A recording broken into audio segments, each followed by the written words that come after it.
स्थानिक परिस्थितीनुसार राज्यामध्ये काही ठिकाणी राष्ट्रवादीची युती आहे, याचा अर्थ एकत्रित येण्याचा विषय नाही। आगामी निवडणुकांमध्ये महायुती संदर्भात खासदार सुनील तटकरे यांचं मोठं विधान।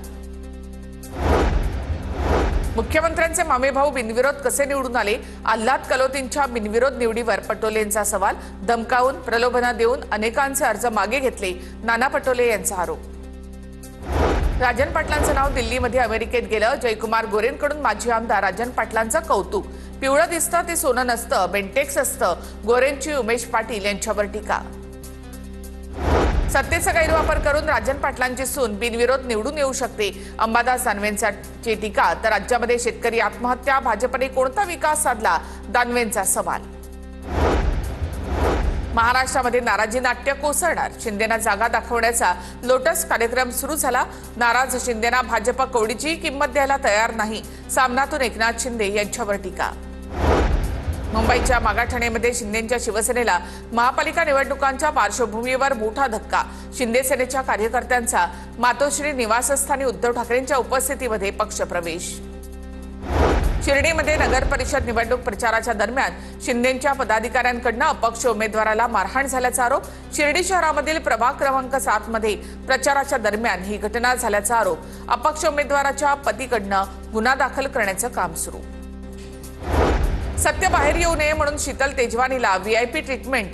पार्थ पवार जमीन गैरव्यवहार प्रकरणावरून नाना पटोलेंचा आरोप। महार वतनाच्या जमिनीची सर्रास विक्री झालेली होती, पटोलेंची प्रतिक्रिया। पुण्यामधील मुंडवा जमीन घोटाळा प्रकरणात मोठी माहिती समोर। आर्थिक गुन्हे शाखा महसूल अधिकाऱ्यांची चौकशी करणार।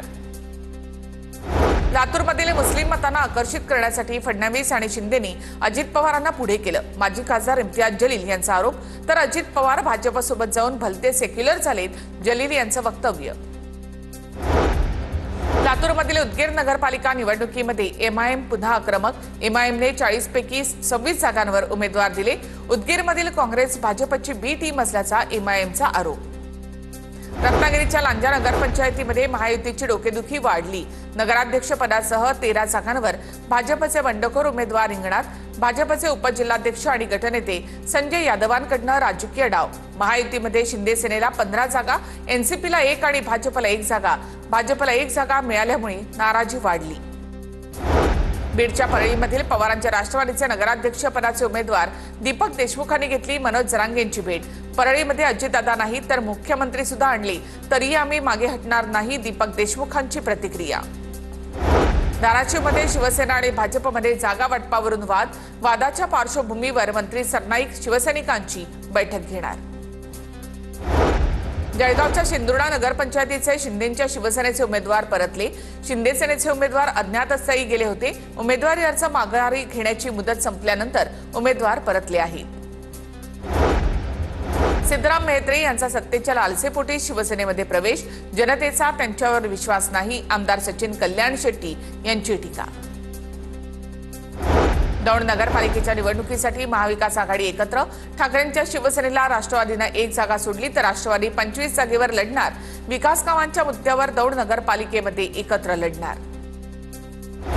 पिंपरी चिंचवडमधील बालाजीनगर प्रभागातील 4500 मतदार गायब। पिंपरी चिंचवड पालिकेच्या प्रारूप मतदार यादीमधील घोळ उघडकीस। स्थायी समितीच्या माजी अध्यक्षा सीमा सावळे यांचा यादीवर आक्षेप।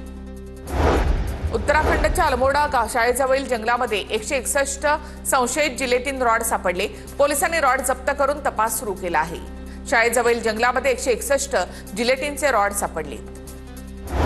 मुंबईच्या कुर्ल्यामधील विद्युत निरीक्षण कार्यालयामधील सहाय्यक अभियंता गजानन राठोडला 1 लाखाची लाच घेताना रंगेहात अटक। लाच मागणीला मुख्य आरोपी विद्युत निरीक्षक निलेश मदने अजूनही मोकाटच। मध्य प्रदेशातील उमरती गावामध्ये बेकायदेशीर शस्त्र निर्मिती करणाऱ्या कारखान्यावर पुणे पोलिसांचा छापा। बेकायदेशीर शस्त्र उत्पादन करणारा कारखाना पुणे पोलिसांकडून उद्ध्वस्त। या प्रकरणी 47 जणांना पुणे पोलिसांनी ताब्यात घेतलंय।